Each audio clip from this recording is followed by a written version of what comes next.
عید میں گوشت کی مقدار کو کتنا کھایا جائے اور کس طریقے سے کھایا جائے۔ I am professor doctor Rohail Amin Durrani, consultant gastroenterology and hepatology. آج ہم بات کریں گے بیٹی لیور کے بارے میں، گیسٹرائٹس کے بارے میں،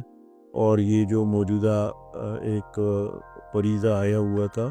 عید میں گوشت کی مقدار کو کتنا کھایا جائے اور کس طریقے سے کھایا جائے، اور حفظان صحت کی اصولوں کے مطابق کس طرح زندگی گزارا جا سکتا ہے۔ سب سے پہلے تو عید کے جو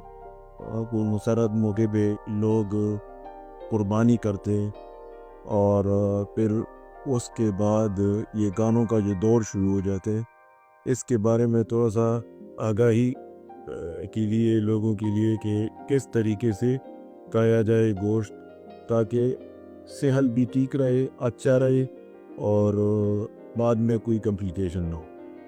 تو ایک نارمل انسان کے لیے ڈیلی کا اگر آپ نے پروٹین لیول بڑھانا ہے تو 800 گرام سے لے کے 900 گرام تک گوشت لینا چاہیے، گوشت کھانا چاہیے، وہ بھی ہفتے میں 1 یا 2 مرتبہ۔ اچھا، اس میں ایک بات ہے کہ اگر کسی بندے کو ڈائبٹیز ہو یا ہائپرٹینسی ہو یا بیٹی لیور ہو یا اس کو یورک ایسڈ کا مسئلہ ہو یا کڈنی کا مسئلہ ہو، تو وہ کتنی مقدار میں اس کو گوشت کھانا چاہیے اور کس طریقے سے کھانا چاہیے۔ سب سے پہلے ڈائبٹیز کے لیے یہ ہے کہ ڈائبٹیز جتنی بھی لوگ ہیں اس کو اپنا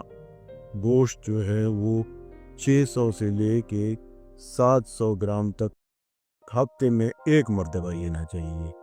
اسی طرح اگر یورک ایسڈ کا کوئی پیشنٹ ہو تو وہ بھی 400 سے لے کے 500 گرام تک گوشت ہفتے میں 1 مرتبہ کھا سکتا ہے۔ ہائپرٹینسو پیشنٹ کے لیے یہ ہے کہ اس کا گوشت میں چونکہ پروٹین ہوتا ہے اور وہ بہت زیادہ کولیسٹرول اور ٹرائیگلیسرائڈ جو ہے وہ بڑھاتا ہے، سو اس لیے اس کو بہت زیادہ احتیاط کی ضرورت ہے۔ ساتھ ساتھ اس میں گوشت کے ساتھ آپ ملٹیپلائی کریں، سلاد لینا چاہیے، اور ساتھ میں انٹیک لیکوڈ کا جو بھی فلوئڈ ملے، مطلب مشروبات یا لسی یا دہی کا استعمال بہت زیادہ ضروری ہے، اور سلاد کا استعمال بہت زیادہ ضروری ہے۔ اچھا، ہم لوگ اس بارے میں بالکل بھی پرواہ نہیں کرتے۔ یہ مہینہ جب آتا ہے اور مبارک دن آتے ہیں تو ہم کہتے ہیں کہ گوشت کے ساتھ سبتی کا دوپی کنسیپٹ ہی نہیں بنتا، سو اس کے ساتھ خالص گوشت نہ لے لیا کرے، اس کے ساتھ سبزی وغیرہ یا سلاد جو بھی ہو وہ لے، تو انشاءاللہ آپ بہت ساری کمپلیکیشن سے بچ جاؤ گے۔ کڈنی والوں کے لیے، جو بھی کڈنی کے مریض ہوتے ہیں، وہ اپنے کنسلٹنٹ سے کنسلٹ کر کے تو گوشت لے سکتے ہیں، کیونکہ اس میں پروٹین ہوتا ہے، اور کڈنی کے مریضوں کے لیے پروٹین جو ہے وہ بالکل زہر کے برابر ہے، سو اپنے کنسلٹنٹ سے کنسلٹ کر کے وہ پروٹین یا گوشت لے سکتے ہیں، ادروائز نہیں لے سکتے۔ اب بات کرتے ہیں فیٹی لیور میں۔ چونکہ ہمارا جو انوائرمنٹ ہے اور ہمارا جو یہ علاقہ ہے، اس میں بہت زیادہ پولیوشن ہے، اور اس میں بہت زیادہ ہمارا جو خوراک ہے وہ کیمیکل بیس ہے، سو جو بھی ہم خوراک کرتے ہیں جس کی وجہ سے ہمارا جو ہارمون لیول ہے یا انزائم کی سیکریشن ہے وہ بہت زیادہ متاثر کرتے ہیں۔ ہمارا جب لبلبہ متاثر ہوتا ہے، جو انزائم کی سیکریشن نہیں ہوتا، سو